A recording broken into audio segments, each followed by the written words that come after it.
Chapter 1. Love. The greatest of these is love.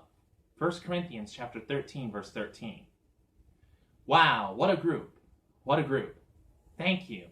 Thank you very much. Thank you, folks. Thank you, folks. It's great to be right here in Florida, which we love. These sentences were uttered by Trump at the beginning of that speech, but it is not included in the edited video version, the transcript of which you just read. Why begin here? After all, this is just the standard acknowledgement of applause anyone offers at the beginning of a speech, along with a who knows how sincere, seemingly standard political claim to love those in the audience, right? But do you know what? Donald Trump is sincere.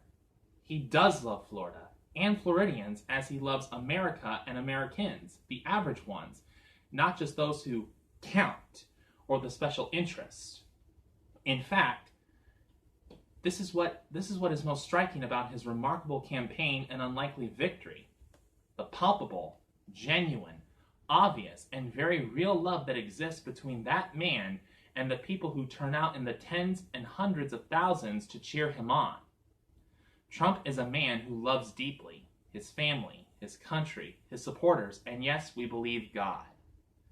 Why else would he have sacrificed so much, subjected himself and his family to the vicious assaults of the media and the opposition party? And they have been vicious. Stood strong in the face of the absurd and discredited accusations of collusion with Russia, the manufactured impeachment attempt which failed miserably, and the attempted ongoing coup, which is in the process of being revealed by Inspector General Horowitz, Attorney General Barr, and U.S. Attorney Durham. This love is no opportunistic one either. It is so patently real, unlike that species of love so transparently and awkwardly espoused by so many politicians. Everything about Donald John Trump shows his love for the little man, the average Joe, regardless of the lies about him peddled by the elite, a class to which he belongs by virtue of his wealth and among which he can move, but with which he has limited sympathy. No, this is a man of the people, upon whom the coastal elites and the political class look down. If you doubt that assertion, look up his old WWE clips online. The Donald has always had the common touch, it seems. Exhibit A in a support of the depth of that love could be simply the fervent way in which it is reciprocated. The Trump rallies have become a cultural phenomenon unto themselves, both in person and on television. When he is there in front of tens of thousands of his supporters, he is in his element.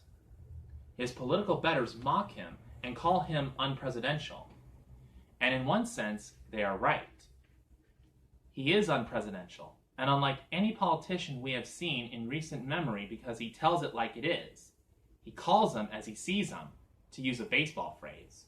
He does not rely on focus groups and tested messaging to deceive the people he loves. He loves them too much to do that. But with world leaders, he is certainly presidential, and then some. Honestly, observe his interactions with them. He quickly establishes a rapport, and there seems to be a genuine respect and affection between Donald Trump and many of his counterparts. Did you see any coverage of his trip to India or any of his other official visits?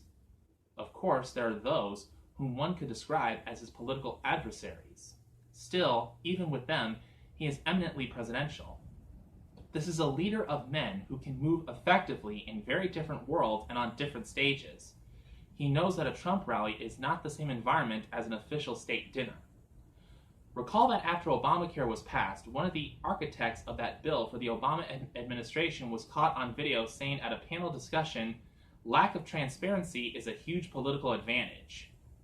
Call it the stupidity of the American voter or whatever, but basically that was really, really critical for the thing to pass. That is not how you deal with a public you claim to love. No, you tell them the truth, and Trump has been telling the truth about American politics for as long as he has been in public life. Look up old interviews of him from the 80s. His talking points were the same back then because they are not talking points. They are deeply held beliefs rooted in a solid grasp of global economic and political realities. He saw the disaster of the last few decades and the hollowing out of American manufacturing and prestige coming. Undoubtedly, he also knew what awaited the working class of his country.